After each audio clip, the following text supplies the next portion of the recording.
Friends, ప్రకృతిలో గుట్టలు గుట్టలుగా దొరికే ఒక రాయిని ల్యాబ్లో మాత్రం తయారు చేయడం అసాధ్యమని మీకు తెలుసా? దాదాపు 200 ఏళ్లుగా ప్రపంచవ్యాప్తంగా ఉన్న శాస్త్రవేత్తలు ప్రయత్నించి విఫలమైన డోలోమైట్ మిస్టరీని ఇప్పుడు అమెరికా మరియు జపాన్ శాస్త్రవేత్తలు ఛేదించారు. 2 శతాబ్దాల నాటి ఆ పజిల్ ఎలా విడిందో, ఆ వింత ఖనిజం వెనుకున్నటువంటి రహస్యం ఏంటో ఇప్పుడు చూద్దాం.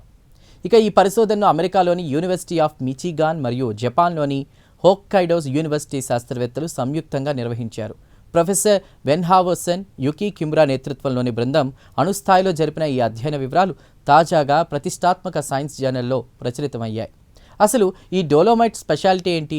మన భూమిపై 10 కోట్లేళ్ల కంటే పాతదైన రాళ్లలో ఈ ఖనిజం పుష్కలంగా దొరుకుతుంది. కానీ చిత్రం ఏంటంటే, నేటి కాలంలో ఇది ఎక్కడా కొత్తగా ఏర్పడడం లేదు.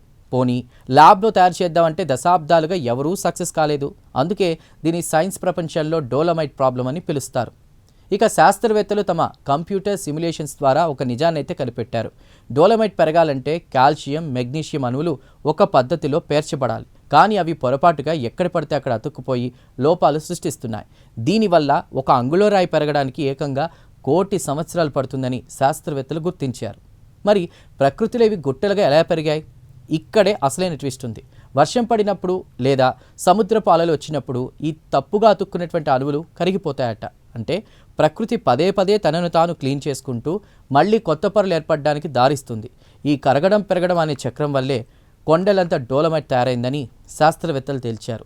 ఈ సిద్ధాంతాన్ని నిరూపించడానికి జపాన్ శాస్త్రవేత్తలు ల్యాబ్లో ఒక వింత ప్రయోగము చేశారు. ఎలక్ట్రాన్ కిరణాలను 4000 సార్లు పల్స్ లాగా వదులుతూ ఏర్పడినటువంటి లోపాలను ఎప్పటికప్పుడు కరిగించేశారు. ఫలితంగా గతంలో కేవలం 5 పొరలు కూడా పెరిగిన డోలోమైట్ ఈసారి ఏకంగా 300 పొరల వరకు పెరిగి రికార్డు సృష్టించింది. 200 ఏళ్ల నిరీక్షణకు తెరపడింది. చూశారుగా ప్రకృతి రహస్యాలు ఎంత లోతుగా ఉంటాయో. డోలోమైట్ మిస్టరీ వేయడం వల్ల భవిష్యత్తులో సెమీకండక్టర్లు, సోలార్ ప్యానెల్స్ వంటి హైటెక్ మెటీరియల్స్ను అత్యంత ఖచ్చితత్వంతో తయారు చేయడానికి కొత్త దారి దొరికింది. ఈ సరికొత్త సైన్స్ స్టోరీ మీకు నచ్చిందని ఆశిస్తున్నాం. దీనిపై మీ అభిప్రాయాలను కామెంట్ ద్వారా తెలపండి. వీడియో నచ్చితే లైక్ చేసి ఛానల్ను సబ్స్క్రైబ్ చేయండి. Thank you.